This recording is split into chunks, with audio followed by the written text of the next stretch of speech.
ओम नमः पाणिनिकात्यायन पतंजलिभ्य शब्द विद्या संप्रदाय कर्तृभ्यो नमः ऋषिभ्यो नमो नमः। मुनित्रयं नमस्कृत्य तदुक्तिः परिभाव्य च वैयाकरण सिद्धांत कौमुदीयं विरच्यते इति।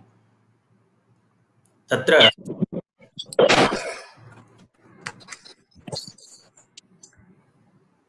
एतावता अस्माभिः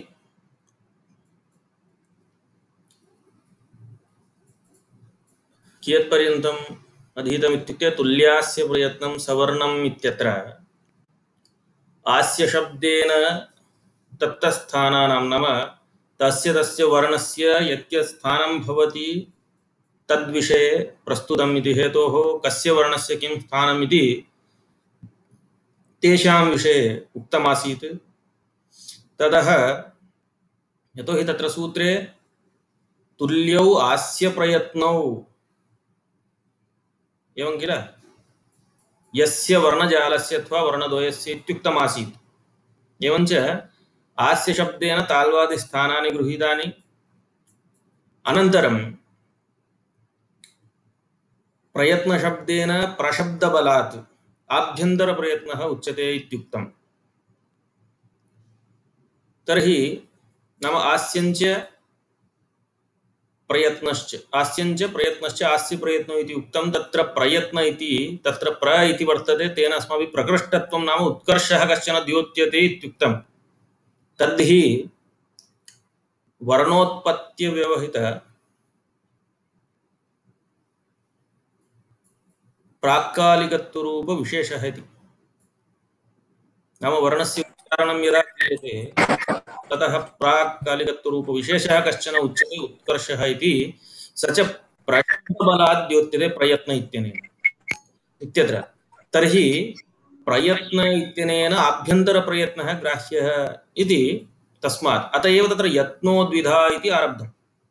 यतोहि कस्य वर्णस्य किं स्थानम् इति तत्सर्वं निरूप्य ततः परं प्रश्नः भवति तर्हि प्रयत्नः इत्युक्ते आभ्यन्तरप्रयत्नः इति एतत् स्वीक्रियते। ताल्वादिस्थानम् आभ्यन्तरप्रयत्नश्च इत्येतद्द्वयं यस्येन तुल्यम् इति। एवं किल। तर्हि तत् प्राक्कालिकत्वं नाम इदानीं वर्णः उच्चार्यते, केनचित् तत्र प्रश्नः क्रियते प्राक्कालिकत्वरूपविशेषः इत्युक्तं किल, वर्णोत्पत्त्यव्यवहितप्राक्कालिकत्वम् इति।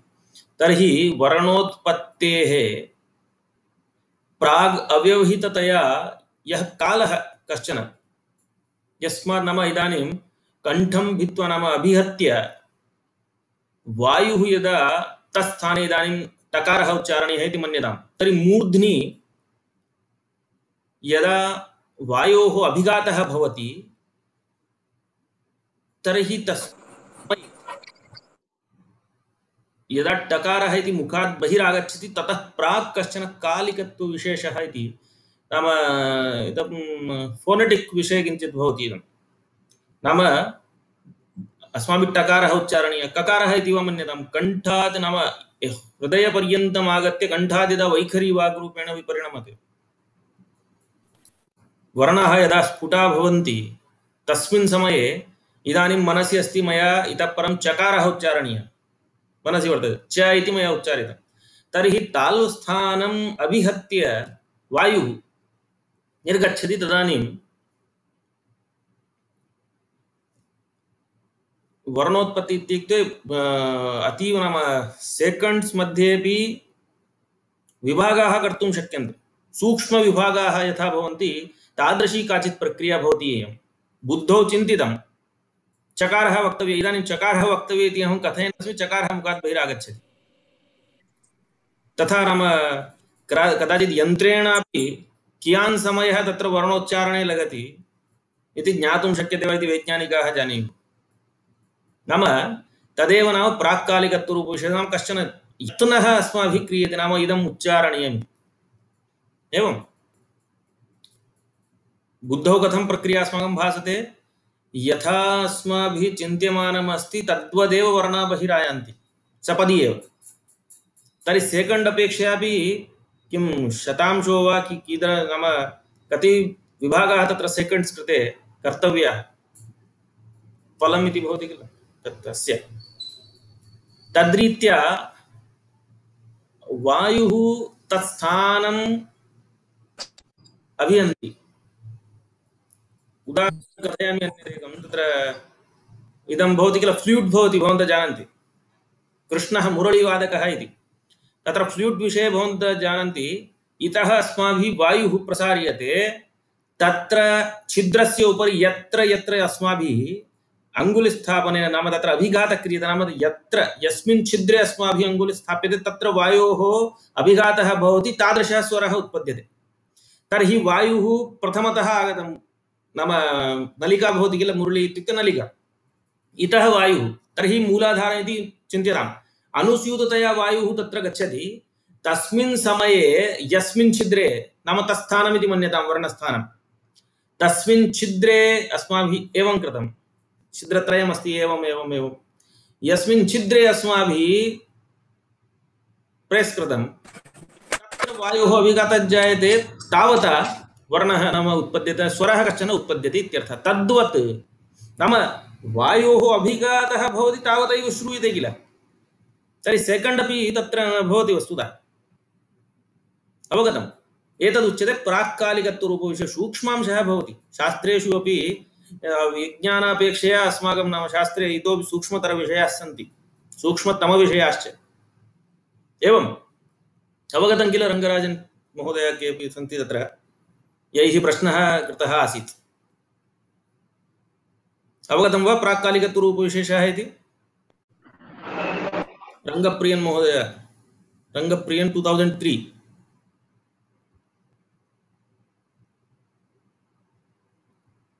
अवगतं चेत् एवं प्रदर्शयन्तु किमपि तत्र चैट् मध्ये। एवं तर्हि पुनः प्रकृतम् अनुसरामः।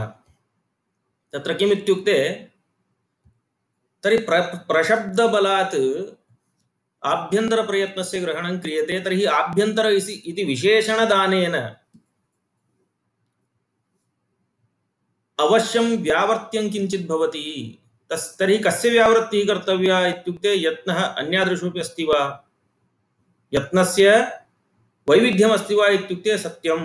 आभ्यन्तरप्रयत्न इति कथनेन बाह्यप्रयत्नस्य व्यावृत्तिः क्रियते इत्युच्यते। अत एव तद् मनसि निधाय लिखति, यत्नो द्विधा स्थान इति स्थानानि इत्युक्तं, स्थानविषये उक्तम्। अनन्तरं यत्नविषये वक्तव्यमिति हेतोः आरभते यत्नो द्विधा इति, आभ्यन्तरो बाह्यश्च, आभ्यन्तरो बाह्यश्च इति। तत्र आद्यः, तत्र आद्यः इत्युक्ते आभ्यन्तरप्रयत्नः यः भवति सः कीदृशः भवति, चतुर्विधः भवति। स्पष्ट, ईशस्पष्ट, विवृत संवृत भेदात्, तस्य चातुर्विध्यं प्रदर्शितम्। तर्हि तत्र चतुर्विधे प्रयत्ने कस्य वर्णस्य कः प्रयत्नः इति तु नोक्तम्। अतः इदानीं कश्चन छात्रः भवति चेत् तदेव पृच्छति किल, अस्तु तत्र चतुर्विधम् इदम् उक्तं, कस्य वर्णस्य कः यत्नः इति नोक्तं किल, आभ्यन्तरयत्नः इत्युक्ते झटिति तद् लिखति, तत्र स्पष्टं प्रयत्नं स्पर्शानाम् इति, स्पर्शवर्णम् इति भवन्ति, ये स्पर्शवर्णा भवन्ति तेषां स्पष्टं प्रयत्नं भवति इति। अनन्तरम् ईशत्स्पष्टम् अन्तःस्थानाम् ईशत् स्पष्टम्। अनन्तरं विवृतं स्वराणाम् ऊष्मणां स्वराणाञ्च इति। ऊष्मवर्णाः ये सन्ति, अनन्तरं स्वरवर्णाः ये सन्ति, तेषां विवृतप्रयत्नः।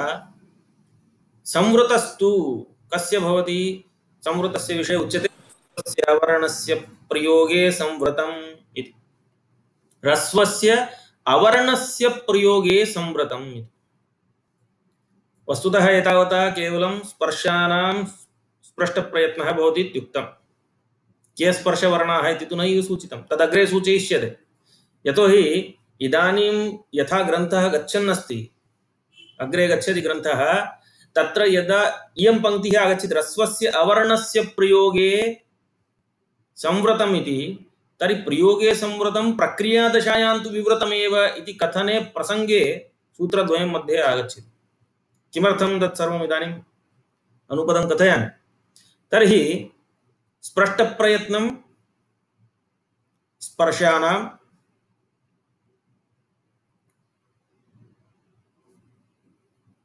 एकं क्षणं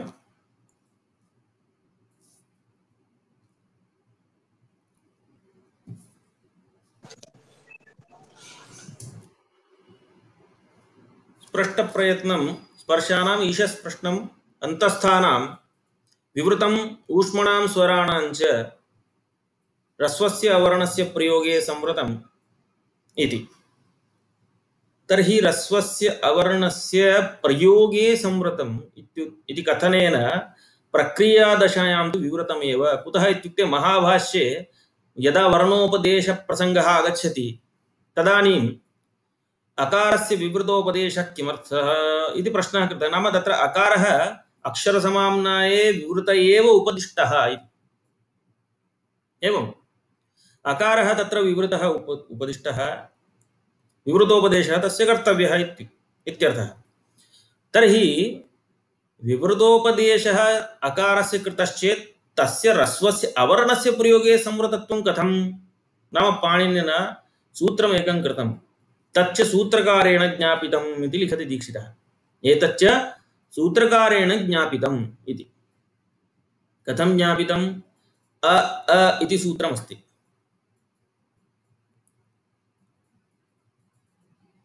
ईषद्विवृतम् अस्ति वा न वा इति भवद्भिः पृच्छते। तस्य प्रसङ्गः एवमस्ति।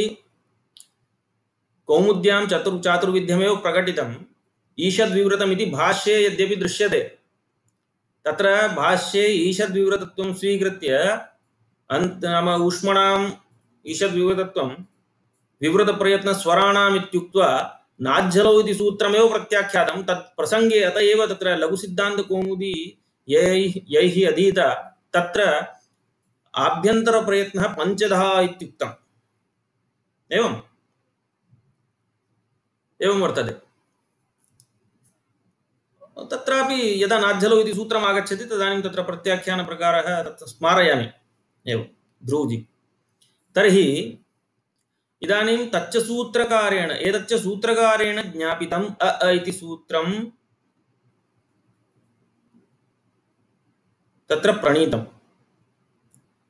सूत्रमिदम् अष्टाध्याय्याम् अन्तिमं सूत्रं भवति।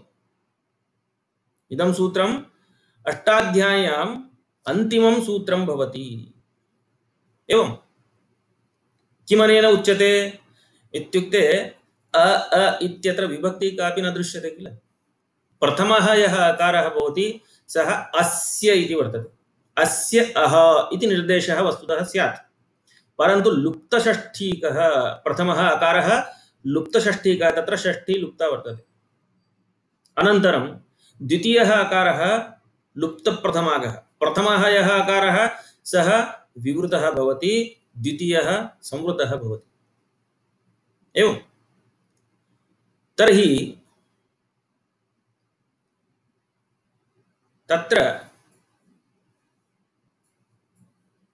विवृत संवृत भेदादेव सवर्णदीर्घोऽपि न भवति। यतोहि यदि विभक्तेः लुक् कर्तव्यः इति मन्यताम् तर्हि दीर्घादिकं तत्र दण्डाधकम् इति प्रदर्शयिष्यामि। तत्र इतोपि स्पष्टं भवति। एकः संवृतः भवति, एकः विवृतः भवति चेत् तत्र सवर्णदीर्घादिकार्यं न प्रवर्तिष्यते। अत एव तत्र लिखितं तत्र अस्ति, भवन्तः पश्यन्तु कौमुद्यां। विवृतम् अनूद्य संवृतो अनेन विधीयते। विवृतम् अनूद्य संवृतो अनेन विधीयते इति। अनन्तरं किं क्रियते तद्विधाय? अस्य च अष्टाध्यायीं सम्पूर्णां प्रति असिद्धत्वात् शास्त्रदृष्ट्या विवृतत्वम् अस्ति एव इति। यतोहि काचित् पङ्क्तिः पूर्वमस्ति किल, प्रक्रियादशायां तु विवृतमेव इति। इत्युक्ते यदा अस्माभिः प्रक्रियाक्रमः आश्रीयते तदानीं तु अकारः विवृत एव भवति। यदा प्रयोगार्हः नाम परिनिष्ठितं रूपं यदा प्रयुज्यते तत्र यः अकारः भवति सः संवृतः भवति इत्यर्थः। उदाहरणद्वयेन प्रदर्शयिष्यामि।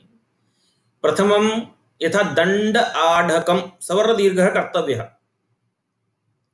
दण्ड आढकम् इति तत्र आकारस्तु विवृत एव नास्ति शङ्का।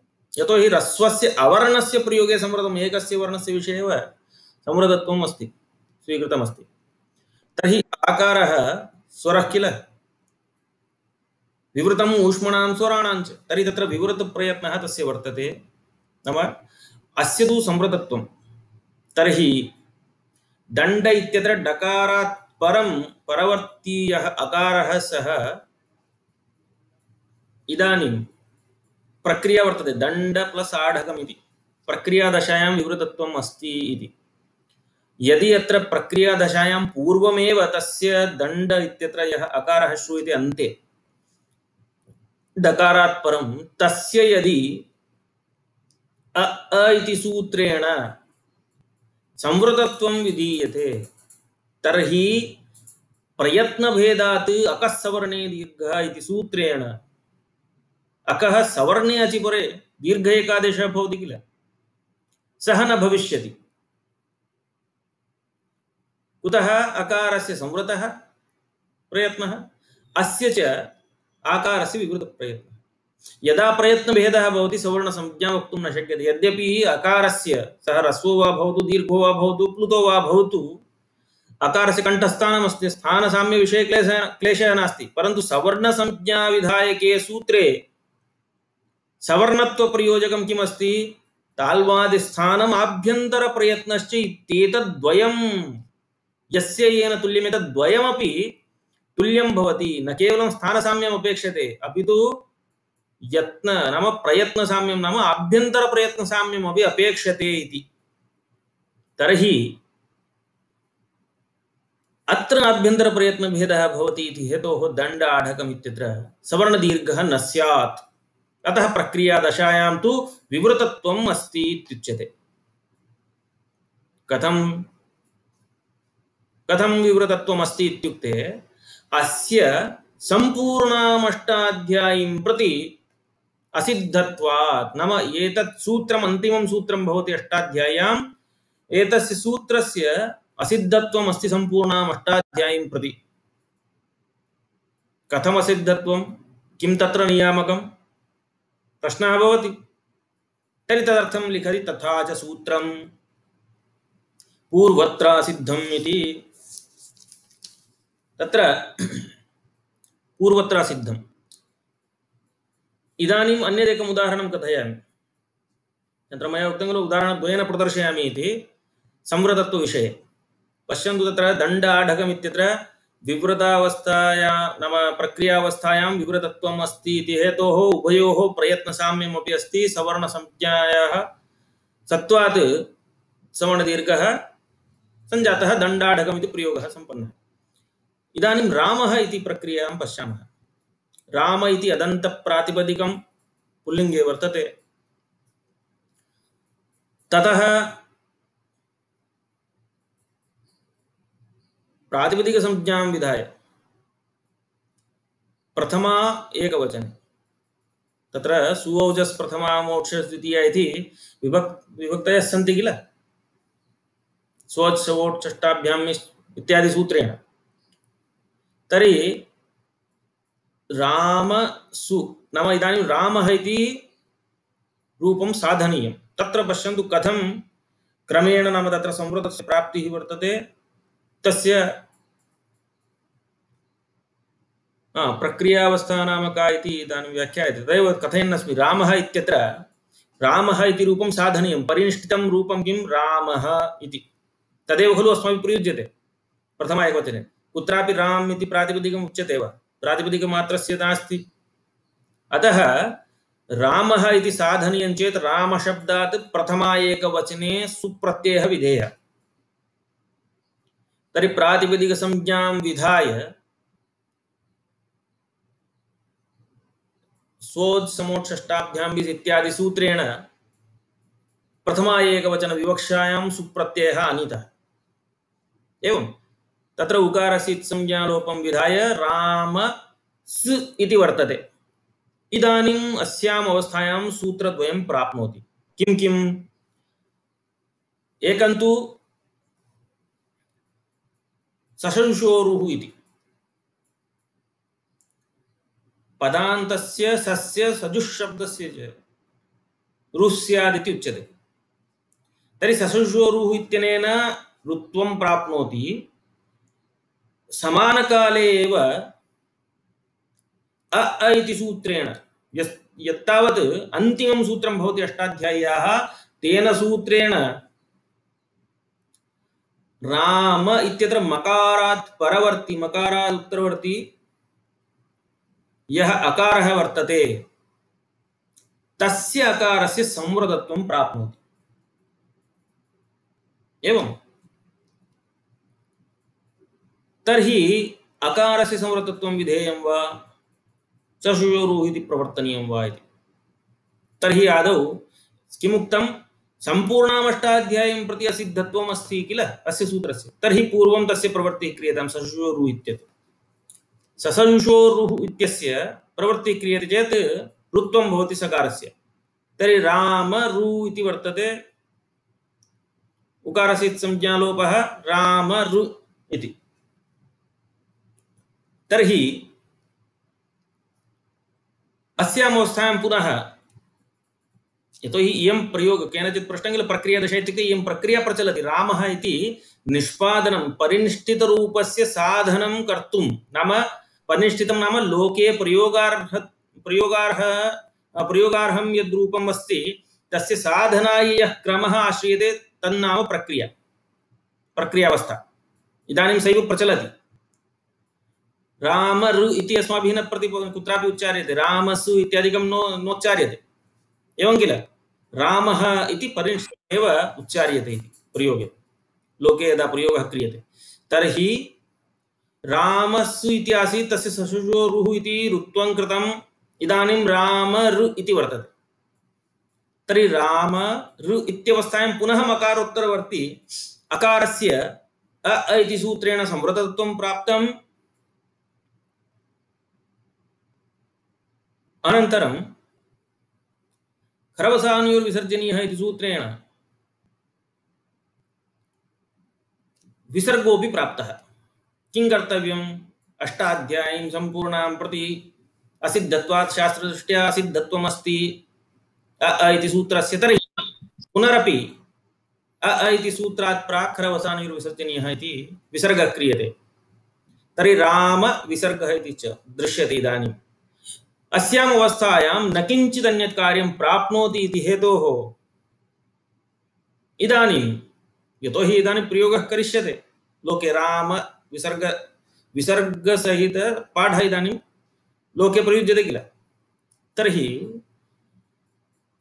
अ इति सूत्रेण इदानीं संवृतत्वं विधीयते। रामः इत्यत्र यः इदानीं मकारोत्तरवर्ती अकारः श्रूयते ततः परत्वेन तदुपरि विसर्गः यः दृश्यते, तत्र मकारोत्तरवर्ती अकारः संवृतः भवति। तर्हि रामः इति परिनिष्ठितं रूपम् इयं भवति प्रयोगदशा, नाम परिनिष्ठितस्यैव प्रयोगः भवति लोके। एवं तर्हि अनेन किं ज्ञातम्? अ इति सूत्रम् असिद्धं भवति पूर्वं यावन्ति सूत्राणि सन्ति अष्टाध्याय्याम्। एवं तर्हि सम्पूर्णाम् अष्टाध्यायीं प्रति अस्य सूत्रस्य असिद्धत्वम् उच्यते। केन उच्यते? किमपि सूत्रं तदस्ति वा इत्युक्ते आम्, सत्यं, तथा हि सूत्रमिति कौमुदीकारेण लिख्यते। किं सूत्रं? पूर्वत्र सिद्धम् इति। नाम एतत् सर्वं प्रसङ्गात् आगच्छति। प्रसङ्गात् इत्युक्ते प्रश्नः भवति, तस्य समाधानं मध्ये वक्तव्यम्। असिद्धत्वम् अस्ति चेत् केन असिद्धत्वम् इति। अत एव स्पष्टं प्रयत्नं स्पर्शानाम् इति, तत्र स्पर्शवर्णा के इति प्रश्नः तत्रैव तिष्ठति। ततः प्राग् यदा क्रमेण चतुर्णां कस्य नाम वर्णस्य कः प्रयत्नः इति उच्यमानमासीत्, तावदैव मध्ये अयं प्रसङ्गः आगतः अ इति सूत्रस्य। ह्रस्वस्य वर्णस्य प्रयोगे संवृतम् इति। ततः पुनः सम्पूर्णमष्टाध्यायीं प्रति असिद्धत्वं भवति इति कथनात् अ अ इति पूर्वोत्तरसिद्धम् इति सूत्रस्य प्रसङ्गः आगतः। एवं को नाम प्रसङ्गः? स्मृतस्य उपेक्षा अनर्हत्वम् इति। नाम एतत् सर्वं यदा आभ्यन्तरप्रयत्नविषये समाप्यते तदानीं बाह्यप्रयत्नविषये उच्यते। एवं तर्हि ततः परं स्पर्शवर्णाख्ये इत्यादिकं सर्वं वक्ष्यते। एवञ्च पश्यन्तु शास्त्रक्रमम्। इदानीं सम्पूर्णां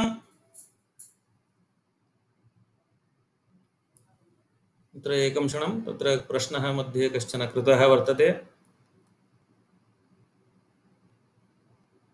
रकारः खर् अस्ति इति।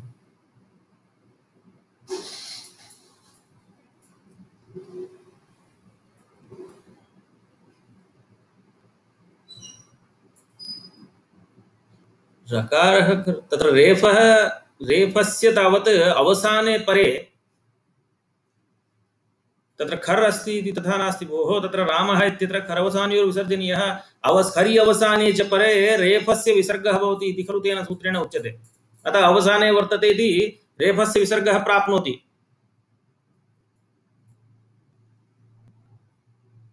अनन्तरम् अ इति सूत्रस्य प्रयोजनं कुत्र इत्युक्ते तदेव मया उक्तं, प्रयोगदशायामेव किल। सर्वत्रापि अस्य असिद्धत्वम् उच्यते, परन्तु अन्ते यदा इदानीं लोके अस्माभिः यत्र यत्र प्रयोगे अकारः उच्चार्यते, प्रयोगे परिष्ठितरूपे, तत्र संवृतत्वम् अकारस्य। प्रक्रिया यदा यदा क्रियते तत्र तु विवृतत्वमेव। एवञ्च इदानीं किं जातं, सम्पूर्णामष्टाध्यायीं प्रति असिद्धत्वम् अस्ति इति हेतोः शास्त्रदृष्ट्या असिद्धत्वात् विवृतत्वम् अस्ति इत्युक्तं। तर्हि केन सूत्रेण उच्यते तथा?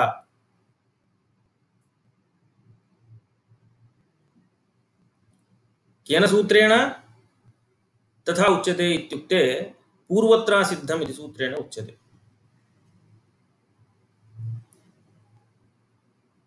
तत्र सूत्रकारेणैव ज्ञापितं भोः। तत्र प्रथमः अकारः संवृतः, द्वितीयः विवृतः इति सूत्रकारेणैव अ इति सूत्रं तत्र प्रणीतमिति हेतोः। एतत् अ इति सूत्रप्रणयनमेव तत्र भवति। अ इति सूत्रमेव तत्र ज्ञापयति इति उक्तं किल। प्रथमः अकारः संवृतः इति इदमेव तत्र ज्ञापकं भवति। एवञ्च पूर्वत्र सिद्धं तत्र आगच्छामः इदानीं। पूर्वत्र सिद्धं, पूर्वत्र असिद्धम् इति। पूर्वत्र इत्यत्र त्रल् प्रत्ययः वर्तते। तर्हि त्रल् प्रत्ययः वर्तते इति कारणात् कस्मिन् अर्थे विधीयते? सप्तम्यास्त्रल् इति अधिकरणार्थे किल। तर्हि पूर्वस्मिन् इत्यर्थे पूर्वत्र इति प्रयुज्यते। तर्हि पूर्वस्मिन् कर्तव्ये, कुत्र अस्य सूत्रस्य संख्यां पश्यन्तु। 821 अष्टमाध्यायस्य द्वितीयपादस्य प्रथमं सूत्रं भवति इदम्। अष्टाध्याय्याम् 8 अध्यायाः, प्रत्येकस्मिन् अध्याये 4 पादाश्च सन्ति इति भवद्भिः सुष्ठु ज्ञायते। तत्र 7 अध्यायाः अष्टमाध्यायस्य प्रथमपादश्च सपादसप्ताध्यायी उच्यते। पादेन सह वर्तते इति सप्ताध्यायी इति सपादसप्ताध्यायी। अनन्तरम् अवशिष्टपादत्रयं तत्त्रिपादिशब्देन व्यवह्रियते। तत्र अवधि इत्युक्ते नियामकम् इदमेव सूत्रम् 821 पूर्वत्रासिद्धम् इति। पूर्वत्र नाम पूर्वस्मिन् कर्तव्ये। तर्हि पूर्वस्मिन् कर्तव्ये किमवशिष्टं? परमेव किल।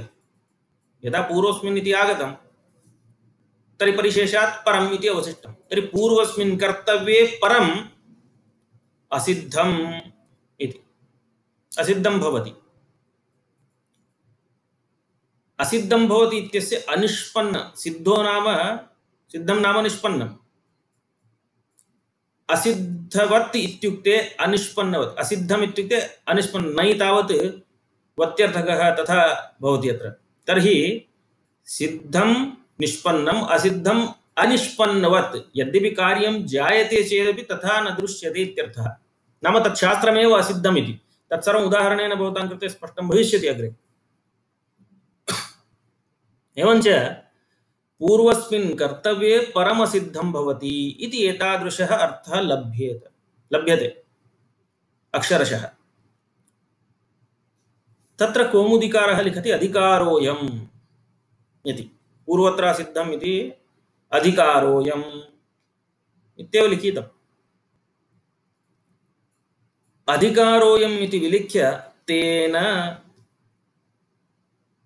तेन सपादसप्ताध्यायीं प्रति त्रिपादी असिद्धा, त्रिपाद्यामपि पूर्वं प्रति परं शास्त्रम् असिद्धं स्यादिति।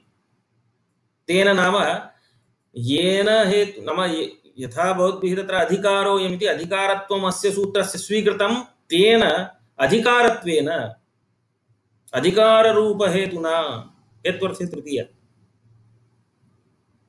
यतः भवद्भिः अधिकारसूत्रमिदं भवति इति स्वीकृतं।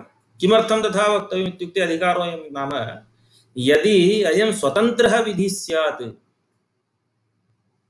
एवम् अयम् आरम्भः नाम इदं सूत्रं यदि विधिसूत्रं स्यात् तर्हि अक्षरशः यथा अर्थः अस्माकं लब्धः पूर्वस्मिन् कर्तव्ये परमसिद्धं स्यात्। तर्हि पूर्वस्मिन् इत्युक्ते 8 to 1 इत्यतः प्राक् सपादसप्ताध्यायी वर्तते। तर्हि सपादसप्ताध्यायीस्थकार्ये कर्तव्ये परं त्रिपादीस्थम् असिद्धं भवति। एवम् एतावदेव लभ्यते विधिसूत्रत्वे। अपेक्षितं तु किं, त्रिपाद्यामपि, नाम पादत्रयम् अवशिष्टं किल, तत्रापि त्रिपाद्यामपि पूर्वं प्रति परमसिद्धं भवति।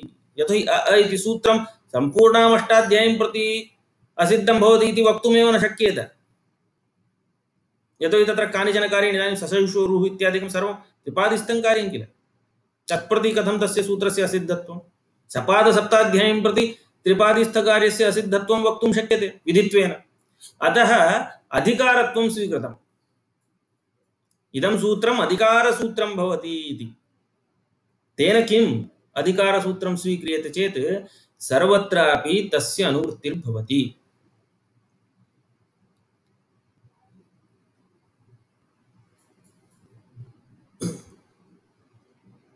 एकं क्षणं, तत्र प्रश्नाः भवन्ति।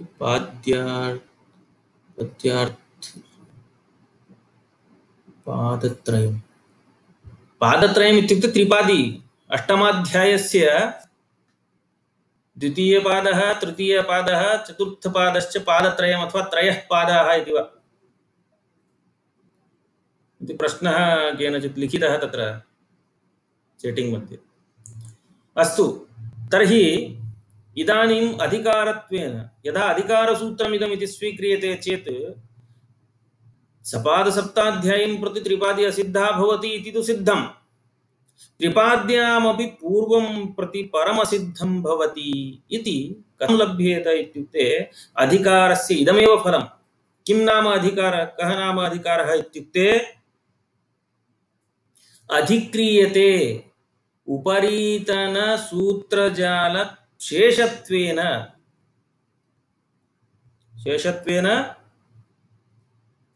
पठ्यते इत्यर्थः। अधिक्रियते नाम उपरीतन सूत्रजाल शेषत्वेन पठ्यते इति अधिकारः। इदानीं पश्यन्तु, अधिकारसूत्रत्वं यदा स्वीकृतमस्य, अस्य सूत्रस्य अधिकारत्वम् इति स्वीकृतं, तर्हि अयं विधिः, अयमिति कस्य विशेषणम् इत्युक्ते अयं पूर्वत्र सिद्धम् इति अयं यः आरम्भः कृतः, सूत्रारम्भः, अधिकारोऽयम् इति अधिकारशब्दबलात् सामानाधिकरण्यं सम्पादयितुं पुल्लिङ्गनिर्देशः कृतः। वस्तुतः अधिकारः इदम् इति उच्यते चेत् सामानाधिकरण्यं न भवति इति सामानाधिकरण्यसम्पादनाय अयम् इति निर्देशः कृतः इति केनचित् प्रश्नः कृतः, तस्य समाधानमिदम्। एवञ्च उपरीतनसूत्रजालशेषत्वेन पठ्यते नाम इदानीं किमस्ति, पूर्वत्र सिद्धम् इति सूत्रात् परं यावन्ति सूत्राणि सन्ति सर्वत्रापि पूर्वत्र सिद्धं पूर्वत्र सिद्धं पूर्वत्र सिद्धं पूर्वत्र सिद्धम् इति सर्वत्रापि उपतिष्ठते। सर्वत्रापि अस्य अन्यसूत्रैः साकम् एकवाक्यता भवति। एवं किमपि सूत्रमस्ति त्रिपाद्यां, तर्हि तस्य यः अर्थः उच्यते तदानीम् अत्र पूर्वस्मिन् प्रति उत्तरम् असिद्धं भवति, पूर्वस्मिन् कर्तव्ये उत्तरम् असिद्धं भवति इति उत्तरशास्त्रम् असिद्धम् इत्येव अर्थः सर्वत्र भवति।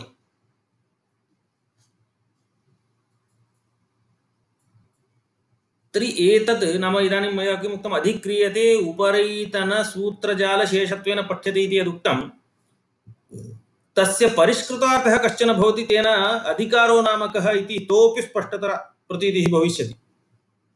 किमित्युक्ते स्वस्थले लक्ष्यसंस्कारकवाक्यार्थबोधाजनकत्वे सति स्वोत्तरवर्ती विधिशास्त्रैकवाक्यतापन्नत्वम् अधिकारत्वम् इत्युच्यते। नाम अधिकारस्य कार्यं किम्? अधिकारसूत्रं स्वस्थले न किञ्चित् लक्ष्यं संस्करोति, परन्तु स्वोत्तरवर्ती यानि विधिसूत्राणि सन्ति, विधिशास्त्राणि सन्ति, तैः विधिशास्त्रैः सह एकवाक्यतां सम्पाद्य एकवाक्यतां प्राप्य वाक्यार्थं जनयति, लक्ष्याणि संस्करोति। तत्र यद्यद् लक्ष्यमस्ति तत् संस्काराय इदं सूत्रं नाम अधिकारसूत्रं तत्र गच्छति, एकवाक्यतां सम्पाद्य तानि लक्ष्याणि संस्करोति। स्वस्थले तु न किञ्चित् लक्ष्यं संस्करोति इत्यर्थः। लक्ष्यसंस्कारकवाक्यार्थबोधम् एव न जनयति। इदानीं पश्यन्तु, पूर्वत्र सिद्धं पूर्वस्मिन् कर्तव्ये परमसिद्धं स्यात्, एतावदेव उक्तम्। लक्ष्यं किमपि न साधितम्, इदमेव वाक्यम् अन्यत्र गच्छति। इदानीं मयं यो वा इत्यत्र यदा प्रसङ्गः उच्यते मोनुस्वारे कर्तव्ये मयं यो वा इति शास्त्रमसिद्धं स्यात् इति तत्र एकवाक्यता भविष्यति, उदाहरणेन स्पष्टी भविष्यति। अत्र पुनरपि उपरीतनसूत्रजाल नाम त्रिपादी इत्यर्थः केनचित् प्रश्नः कृतः।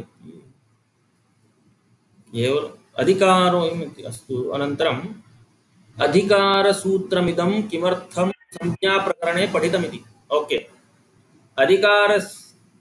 अधिकारसूत्रं संज्ञाप्रकरणे किमर्थं पठितम् इत्युक्ते मया किम् उक्तं, प्रसङ्गः यदि आगच्छति चेत् तदपि अत्र आनीयते। यतोहि अ इति तु विधिसूत्रं किल, संज्ञा न कृता, तत्र विधिसूत्रं भवति। एवमेव अधिकारसूत्रमिदं संज्ञाप्रकरणे प्रसङ्गात् आनीतं। प्रसङ्गो नाम स्मृतस्य उपेक्षा अनर्हत्वं। यत् स्मृतं तस्य उपेक्षा कर्तुं न शक्यते, तत् प्रसङ्गः भवति, तत् प्रसङ्गात् अत्र उक्तम्। अन्यथा अ इति सूत्रं यद्वर्तते तस्य बोधः न स्यात्, तस्य कथं कार्यं प्रवर्तते इत्यादिकम्। अतः इदं सूत्रम् अत्र आनीतम्। यतोहि संज्ञाप्रकरणं परिभाषाप्रकरणम् इत्यादिकम् अस्ति, अधिकारप्रकरणं कुत्रापि नास्ति कौमुद्याम्। अतः अधिकारसूत्राणि यत्र अपेक्षन्ते तत्र तेषां निर्देशः इदानीम् आर्धातुकम् इत्यधिकृत्य तत्र अतो लोप इत्यादि सूत्राणि ततः पश्चात् वक्ष्यन्ते, तद्रीत्या बहुत्र वर्तते प्रक्रियाक्रमे। एवञ्च प्रकृते तदेव कथयामि, अधिकारस्य लक्षणं किमिति स्क्रीन् द्वारा प्रदर्शयामि, तत्र भवन्तः पश्यन्तु।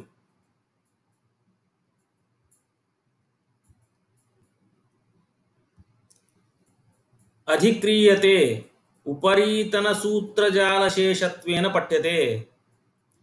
उपरीतनसूत्रजालं शेषत्वेन नाम तदेव स्वीकृत्य अन्यत्र उपरि यानि सूत्राणि सन्ति अनन्तरं सूत्राणि यानि वर्तन्ते तत्र पूर्वसूत्रं शेषत्वेन पठ्यते इति। इदानीं पूर्वोत्तरसिद्धम् इति एतत् परं यावन्ति सूत्राणि सन्ति सर्वत्रापि पूर्वोत्तरसिद्धम् इति वाक्यार्थः नीयते, तत्र एकवाक्यता च भवति। एतस्यैव परिष्कृतं लक्षणमिदमस्ति। अधिकारत्वं नाम स्वस्थले, स्वस्थले नाम यत्र तत्सूत्रं पठितं तत्र लक्ष्यसंस्कारक वाक्यार्थ बोधाजनकत्वे सति, नाम लक्ष्य संस्कारक वाक्यार्थ बोध अजनकत्वे सति इति वर्तते। स्वस्थले न किंचित लक्ष्यं न लक्ष्यं संस्करोति, नाम तादृशं वाक्यार्थं न जनयति, वाक्यार्थबोधं न कारयति स्वस्थले तु, परन्तु किं करोति, स्वोत्तरवर्ती विधिशास्त्रे एकवाक्यता पन्नत्वम्। स्वोत्तरवर्ती यानि विधिशास्त्राणि सन्ति तैः विधिशास्त्रैः एकवाक्यतां प्राप्य लक्ष्यसंस्कारक वाक्यार्थं जनयति इति तद्भवति अधिकारत्वम् इति। अवगतम्? एवञ्च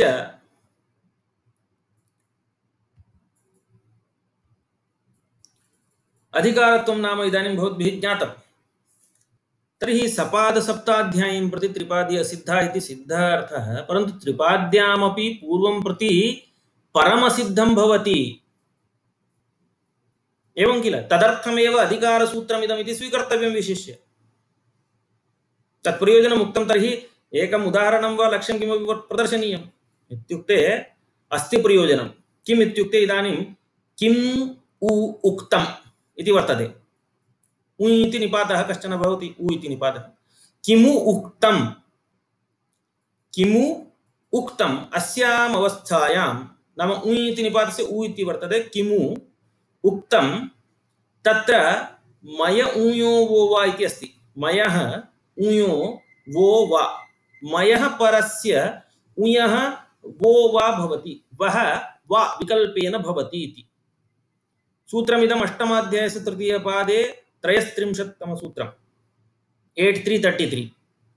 तर्हि किमु इत्यत्र उ इति वर्तते। किमु तत्र उ यः वर्तते, ऊयः उकारः, तस्य स्थाने वकारः भवति विकल्पेन। तर्हि किम् वु उक्तम् इति आगच्छति प्रक्रिया। अनन्तरं मोनुस्वारः इति अन्यत् सूत्रम्। इदानीं वकारः हल् वर्तते किल, उकारस्य स्थाने वकारः जातः, किमु इत्यत्र यः उकारः आसीत्। तर्हि वकारः हल् अस्ति इति हेतोः मोनुस्वारः इति अन्यदेकं सूत्रम्। मान्तस्य पदस्य अनुस्वारस्याद् हलि इत्युच्यते।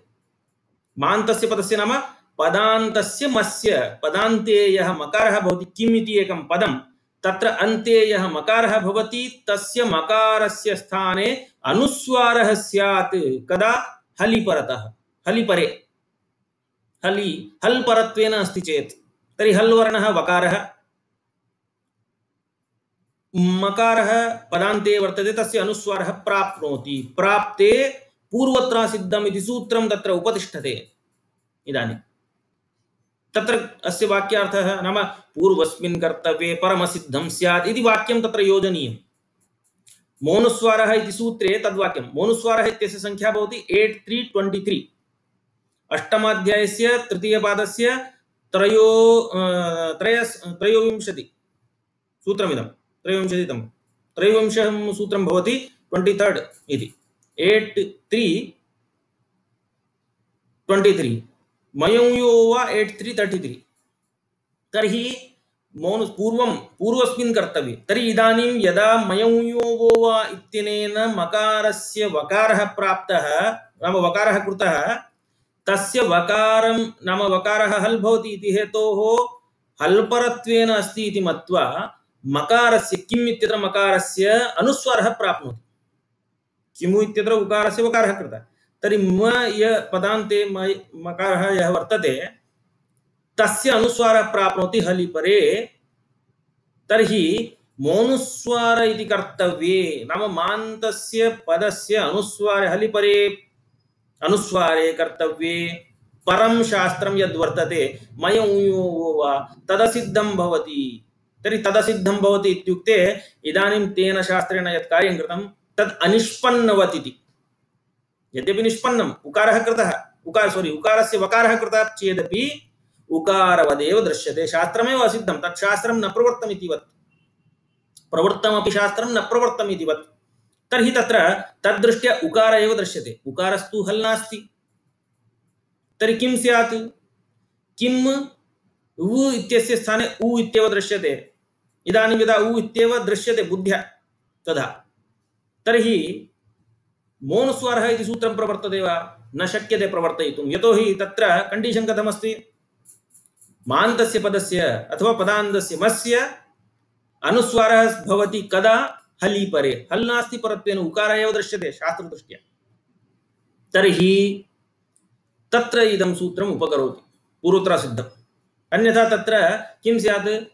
किम् इत्यत्र अनुस्वारः स्यात् मकारस्य स्थाने। तत् पश्यन्तु, इदानीं प्रक्रियां प्रदर्शयामि भवताम्।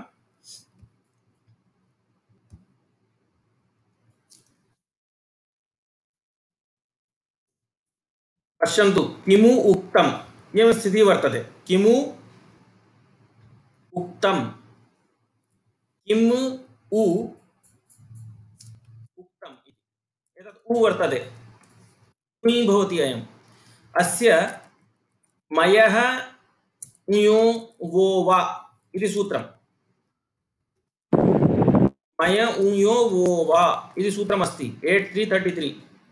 तत्र मै इत्युक्ते मकारः, मयः परस्य उञः नाम यः उ वर्तते तस्य व भवति। वः नाम वकारः भवति विकल्पेन। तर्हि एवं रूपेण स्थितिः आगच्छति। किम् उक्तम् इति भवति, नाम किं व किं व उक्तम् इति। अस्याम् अवस्थायां मोनुस्वारः इति सूत्रम् 8323। अनेन सूत्रेण अस्य मकारस्य अनुस्वारः प्राप्नोति। प्राप्ते किमुच्यते? पूर्वोत्तरसिद्धमिति सूत्रेण मोनुस्वारः इति सूत्रेण अनुस्वारे कर्तव्ये मयऊञो वो वा इति परं शास्त्रम् असिद्धम्।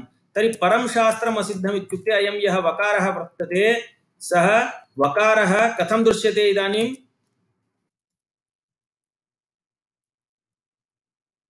उकारवत् दृश्यते। अत्र अयं वकारः नास्ति, इदानीम् अयम् उकारः इतिवत् दृश्यते।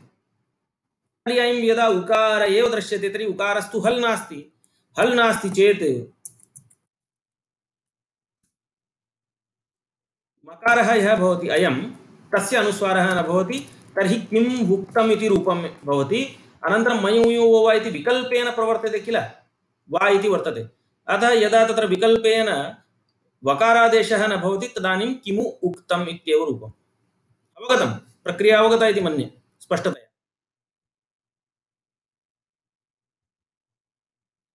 प्रक्रिया सम्यक् अवगता किल?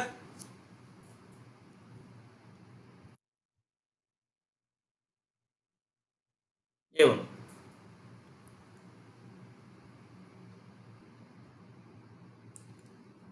तर्हि पश्यन्तु, त्रिपाद्यामपि पूर्वं प्रति परं शास्त्रम् असिद्धं स्यात् इति एतदर्थं किं कृतम्? अधिकारसूत्रमिदं भवति इति अस्माभिः स्वीकृतम्। एवम्। अनन्तरं पश्यन्तु, पुनः एतत् प्रसङ्गात् तत्र आगतमासीत् मध्ये, नाम पूर्वोत्तरसिद्धम् इत्यस्य विचारः प्रसङ्गात् आगतः। तर्हि कुत्र अस्माभिः त्यक्तमासीत्? पुनः तत्र गच्छन्तु। तुल्यास्य प्रयत्नं सवर्णम् इत्यत्र प्रयत्नशब्देन प्रशब्दबलात् आभ्यन्तरप्रयत्नः उच्यते इति कृत्वा आभ्यन्तर इति नाम दत्तं, विशेषणं दत्तं। तर्हि अवश्यम् अन्योपि कश्चन यत्नः भवति इति सामान्यतया अवगम्यते इति हेतोः सत्यं यत्नो द्विधा इत्युक्तम्, आभ्यन्तरः बाह्यश्च। तर्हि आभ्यन्तरप्रयत्नविषये तत्र प्रतिपादितं चतुर्धा भवति इति। कस्य वर्णस्य कः प्रयत्नः इत्यपि प्रतिपादितं। बाह्यप्रयत्नविषये नोक्तम्। इदानीं यथा तत्र आभ्यन्तरप्रयत्नः चतुर्धा भवति इति सूचितं, तद्वत् बाह्यप्रयत्नोऽपि एकादशतः भवति, एकादशतः भवति इति उक्तं। तदेव लिखति बाह्यप्रयत्नस्तु एकादशतः इति। यतोहि आभ्यन्तरप्रयत्नविषये उक्तं, बाह्यप्रयत्नविषयः त्यक्तः इति हेतोः इदानीं पुनः तत्रैव नयति ग्रन्थकारः। बाह्यप्रयत्नस्तु एकादशतः, 11 प्रकारकः भवति। के ते प्रकाराः इत्युक्ते विवारः, संवारः, श्वासो, नादो, घोषो, घोषो, अल्पप्राण, महाप्राण, उदात्तोनुदात्तः स्वरितश्च। नाम विवारः, संवारः, श्वासः, नादः, घोषः, अघोषः, अल्पप्राणं, महाप्राण, उदात्त, अनुदात्त, स्वरित इति 11 प्रकारकः भवति इति। तत्र उदात्तः, अनुदात्तः, स्वरितश्च अस्माभिः ज्ञात एव। सूत्राणि आसन् किल, सूत्रैः सूचितम्। उच्चैरुदात्तः, नीचैरनुदात्तः, समाहारस्वरितः इति तद्विषये उक्तम्। तर्हि अन्येषां वर्णानाम् इदानीं केषां वर्णानां बाह्यप्रयत्नः, कः बाह्यप्रयत्नः भवति इति सूचनीयं। तदर्थं कारिका वर्तते। परन्तु ततः प्राक् कश्चन विषयः सूच्यते। आभ्यन्तरप्रयत्न इति कथम् उक्तम् अस्माभिः? तत्र तुल्यास्य प्रयत्नं सवर्णम् इत्यत्र प्रयत्न इति प्रयुक्तं प्रशब्दबलात् उत्कर्षः तत्र कश्चन अस्ति इति हेतोः प्रयत्नशब्देन आभ्यन्तरप्रयत्नः ग्राह्यः। तर्हि प्रकृते बाह्यप्रयत्नस्तु एकादशधा इत्यत्र प्रयत्न इत्यत्र पुनः नाम यत्नशब्दे न यत्नशब्दात् प्राग् यः प्र इति शब्दः वर्तते, प्र इति प्रयुक्तमस्ति किल, प्रशब्दः तत्र चिन्त्यः इति व्याख्याकाराः अभिप्रयन्ति। कुतः इत्युक्ते प्रशब्दबलादेव तत्र भवद्भिः आभ्यन्तरप्रयत्नत्वं स्वीकृतं तस्य। तुल्यास्य प्रयत्न इति सूत्रे यस्य यत्नस्य ग्रहणं कृतं। तर्हि अत्र बाह्ययत्नस्तु एकादशधा इत्येव वक्तव्यम् आसीत् वस्तुतः। अतः अत्र प्रशब्द विषये तु किञ्चित् चिन्तनीयमिति व्याख्याकाराणाम् अभिप्रायः। तत् सत्यमेव, यतोहि तद्वशादेव खलु अस्माभिः ज्ञातम्। अतः एवं वक्तव्यं, बाह्ययत्नस्तु एकादशधा इति।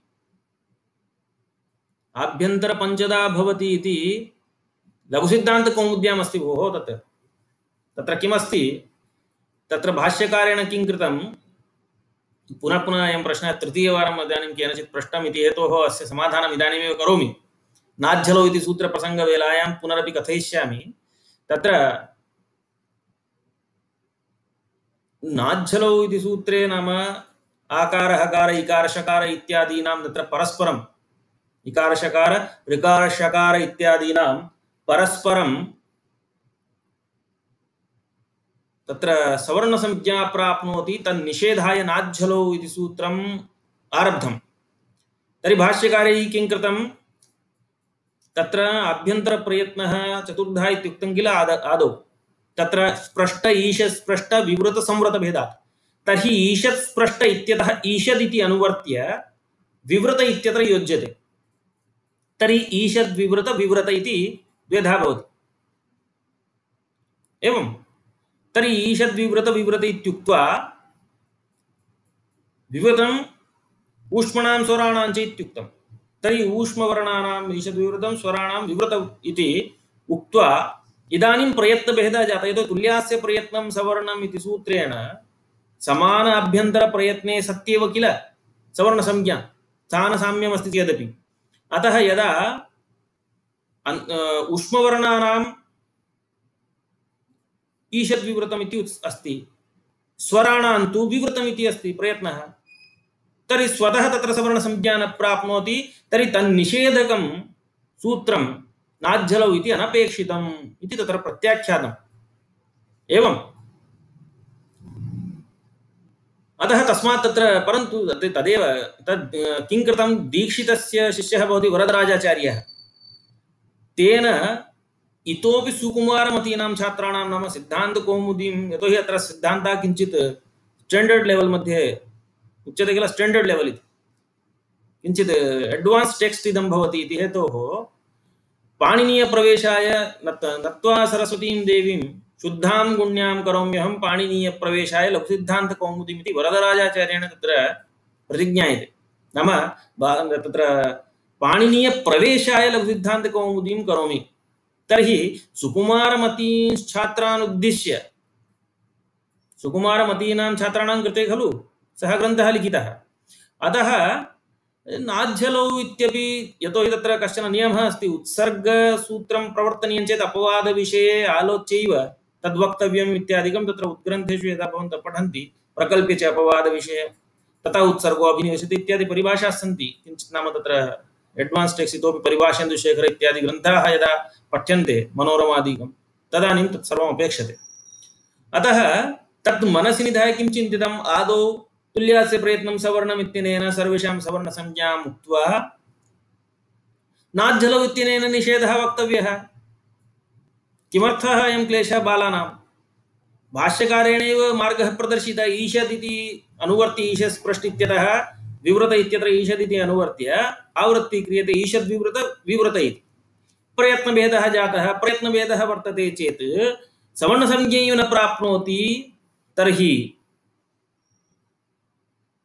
तत् सवर्णसंज्ञानिषेधकं सूत्रमेव मास्तु, नाध्यलौ इति सूत्रम्। अतः लघुसिद्धान्तकौमुद्यां नाध्यलौ इति सूत्रं नास्ति। तदर्थं तत्र पञ्चदः इति उक्तम्, अत्र चतुर्दः इति उक्तम्। अवगतं किल? प्रायः अवगतः अभिप्रायः इति मन्ये। एवं तर्हि इदानीं बाह्यप्रयत्नः एकादशता भवति। तत्र त्रयाणां विषये सूचितम्, उच्चैरुदात्तः नीचैरनुदात्तः समाहारस्वरितः इति। अवशिष्टानाम् अष्टानां विषये कारिकया संगृह्य उच्यते। किं? खयां यमाः, खयः खप्पौ, खयः कप्पौ इति, अक्कप्पौ इति तत्र अर्धविसर्गसदृशः जिह्वामूलीय उपध्मानीयौ इति अग्रे सर्वम् आगच्छति पुनः। एवञ्च खयां यमाः, खयः कप्पौ, विसर्गश्चर एव च एते श्वासानुप्रदानाः।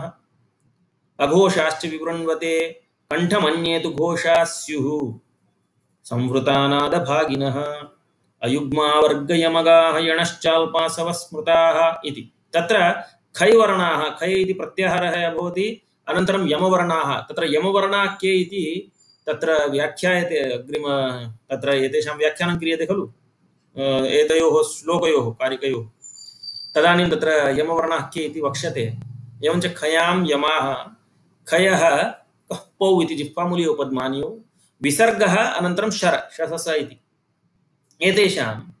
एते श्वासानुप्रदानाः। श्वासानुप्रदानाः श्वास तत्र एते श्वासानुप्रदानाः इति उच्यते। तत्र श्वासः अनुप्रदानं येषां शः शः स इति अन्तस्थवर्णाः इति। एवं तत्र उच्चारणे एव ज्ञायते खलु ऊष्मवर्णाः केचन इत्यादि रीत्या। अन्तस्थवर्णः यरलव अन्तस्थ इत्युक्ते यरलव इत्युच्चार्यते चेत् श्वासः अन्तः गच्छति। शसस इत्युच्यते चेत् किञ्चित् ऊष्म बहिरागच्छति इति ऊष्मवर्णाः इत्युच्यन्ते। तद्रीत्या एते श्वासानुप्रदानाः। अघोषाश्च विवृण्वते, तेषां विवारः बाह्ययत्नः इति। अनन्तरं कण्ठमन्ये, विवारः कण्ठं नाम अकुह विसर्जनेन कण्ठ इति तत्र अकारः इति अस्ति किल, तेषामपि तत्र कण्ठस्थानां कण्ठमन्ये विवृण्वते कण्ठमन्ये इति उभयं मिलित्वा भवति। तर्हि तेषां विवारप्रयत्नः। अनन्तरं एतद् अयुग्मावर्गयमगा इत्यस्ति। अयुग्मा इत्युक्ते इदानीं वर्गाः इत्युक्ते पञ्चवर्गाः सन्ति खलु, कः गः कवर्गः चवर्गः टवर्गः तवर्गः पवर्गश्च। तत्र अयुग्माः इत्युक्ते ओड् 1 3 5 प्रथमः तृतीयः पञ्चमः। अयुग्मा वर्गयमगाः यणश्च अनन्तरं यण्वर्णाः यरलव इति अन्तस्थः इत्युच्यन्ते। यणः अल्पासवः स्मृताः, अल्पप्राणाः। अल्पप्राणाः इत्युक्ते अल्पः असवः, असुशब्दः प्राणवाचकः। तर्हि अल्पाः असवः अल्पासवः, येषां ते अल्पासवः इति। अल्पासवः स्मृताः, अन्ये तावत् तर्हि महाप्राणाः इति उच्यन्ते। तर्हि अनया रीत्या कारिकया यत् संगृहीतं तस्य व्याख्यानं वर्तते वर्गे स्वाद्यानाम् इत्यादि रीत्या। तत् श्वः करिष्यामः यथासमयम्। इदानीम् एकवारं सारेण यद्यत् प्रतिपादितं तस्य पुनः किञ्चित् संक्षेपेण कथयामि। अस्माभिः आरम्भः कुतः कृतः अद्य पाठस्य? तुल्यास्य प्रयत्नं सवर्णम् इत्यत्र प्रयत्न इति शब्दे प्रशब्दबलात् आभ्यन्तरयत्नः गृहीतः इति हेतोः तत्र यत्नः अपरोपि कश्चन भवति इति कारणात् यत्नोद्विधा इति आरब्धम्। वस्तुतः इतः अस्माकं पाठस्य आरम्भः जातः, अतः यत्नोद्विधा इति व्याख्याय आभ्यन्तरप्रयत्नः पुनः चतुर्धा भवति। विभागशः तत् नामानि प्रदर्शितानि स्पष्ट ईश स्पष्ट विवृत संवृत इति। तत्र कस्य वर्णस्य कः यत्नः कः प्रयत्नः इति उक्त्वा यदा ह्रस्वस्य अवर्णस्य प्रयोगे संवृतम् इति आनीतं तर्हि प्रक्रियादशायां विवृतमेव भवति इति कथनेन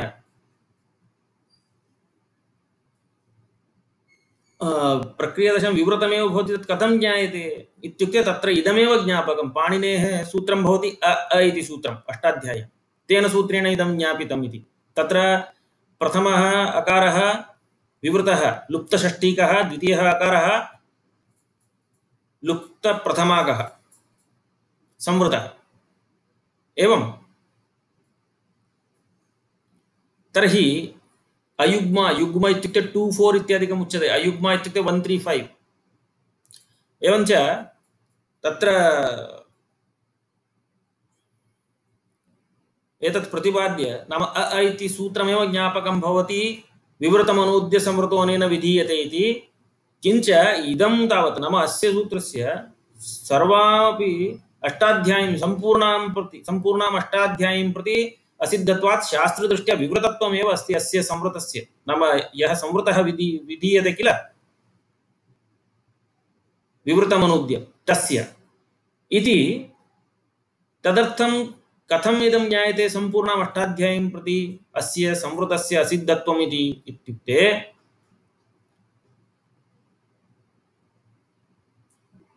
किमस्ति इत्युक्ते तत्र एकं सूत्रमस्ति पूर्वत्रासिद्धमिति 8-1 इति अष्टमाध्यायस्य द्वितीयपादस्य प्रथमं सूत्रं। तस्मात् तत्र विभागः सपादसप्ताध्यायी अनन्तरं त्रिपादी इति व्यवहारः आगतः। तर्हि तेन सूत्रेण पूर्वत्र नाम पूर्वस्मिन् कर्तव्ये परम् इति परिशेषात् लभ्यते, परम् असिद्धं भवति इत्युक्ते सपादसप्ताध्यायीं प्रति त्रिपादी असिद्धा इति अर्थः लभ्येत विधिसूत्रमस्ति चेत्। अधिकारसूत्रम् उच्यते चेत् अस्य अनुवृत्तिः सर्वत्र अनन्तर विधिसूत्रेषु अपि भविष्यति इति हेतोः नाम त्रिपाद्यामपि अष्टमाध्यायस्य ये त्रयः पादाः अवशिष्टाः द्वितीय तृतीय चतुर्थपादः तत्र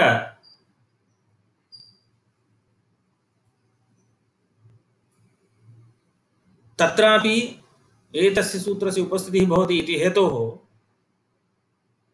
त्रिपाद्यामपि पूर्वं प्रति परमसिद्धं भवति। पूर्वस्मिन् कर्तव्ये परं शास्त्रम् असिद्धं भवति।